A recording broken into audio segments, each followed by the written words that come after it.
The 13th Amendment abolished slavery in 1865, but it included one sentence that 12 Southern states used to rebuild the labor system of the plantation under a different legal name. That sentence, that slavery and involuntary servitude shall not exist except as punishment for crime, became the foundation of the convict lease system. And the convict lease system built the post-Civil War South's railroads, coal mines, turpentine camps, and lumber operations on the same forced labor that slavery had used before it. The system worked like this. After the Civil War, Southern state legislatures passed what became known as the Black Codes, laws that criminalized behaviors specifically associated with black freedom: vagrancy, loitering, breaking labor contracts. In some states, simply being unemployed was a criminal offense for black men. The laws were written to produce a specific outcome: a large population of black men arrested, convicted, and available for the state to lease to private interests. The Georgia Encyclopedia documents the first convict lease in that state, May 11, 1868. Provisional Governor Thomas Ruger awarded it to William A. Fort of the Georgia and Alabama Railroad.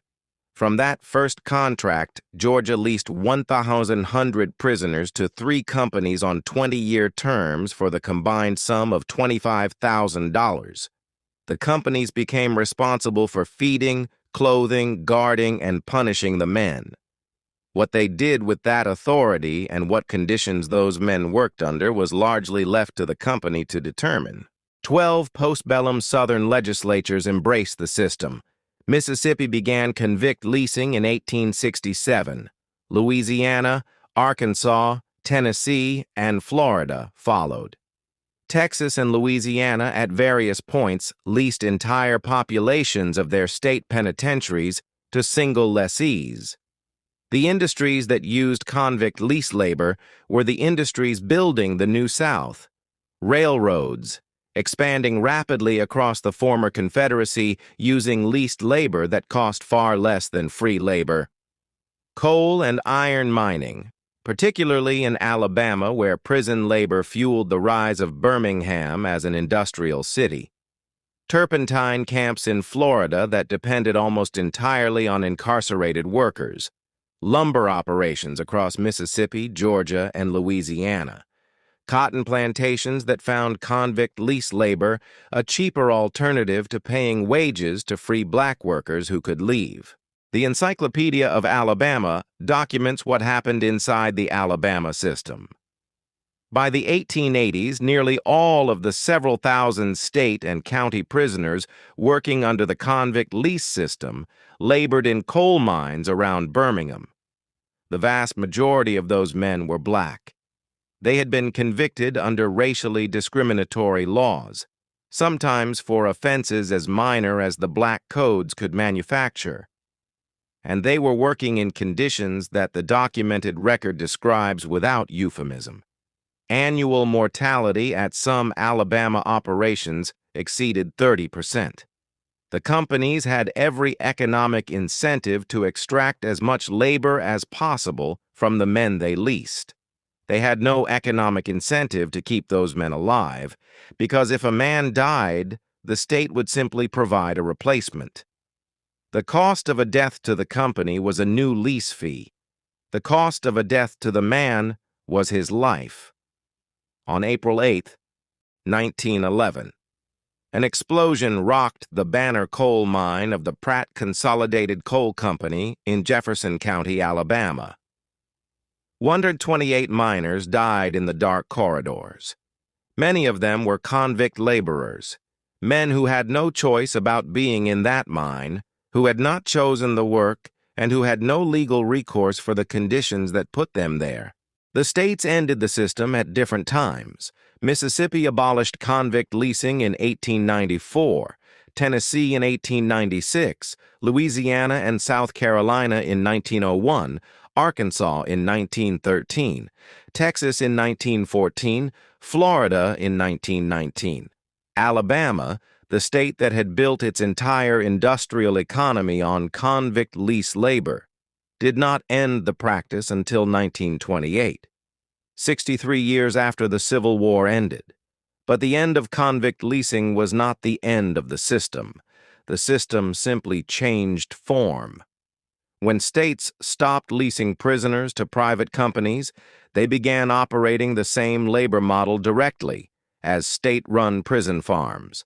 Angola in Louisiana, Parchman Farm in Mississippi, which we have covered on this channel, 28 square miles of Sunflower County Delta soil worked by prisoners under conditions that the federal court found unconstitutional in 1972.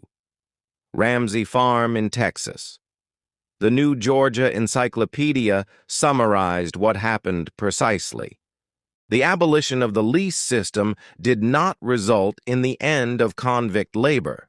Instead of leasing incarcerated people to individuals and companies, the state still required labor from incarcerated people but assumed responsibility for their care and reaped the profit for themselves. The private company was replaced by the state. The forced labor continued.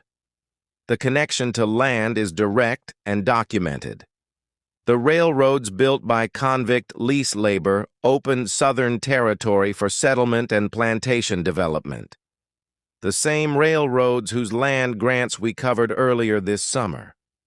The coal mines and iron operations built by convict lease labor in Alabama created the industrial infrastructure that shaped land use and ownership across Jefferson County and the surrounding counties for generations.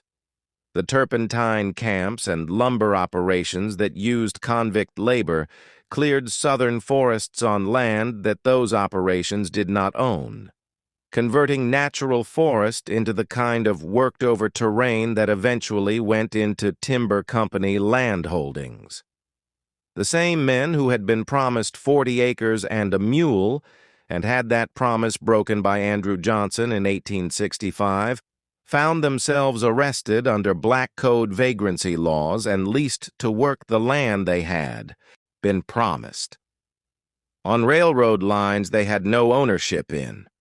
In mines they would never profit from. On plantations, their labor built value for someone else. If this is something every Southerner should know, hit like so more people see it. Follow Southern land stories so you never miss one. The 13th Amendment included one exception. 12 Southern states used that exception to rebuild slavery under the name of criminal justice. The last one did not let go of the system until 1928, and what replaced it, Parchman Farm, Angola, Ramsey, was the same system with a different manager. The land those men built is still here. The records of the companies that leased them are still in the archives, and the connection between convict lease labor, Southern land development, and the power structures this channel documents every week is as direct as any deed recorded at any Southern county courthouse.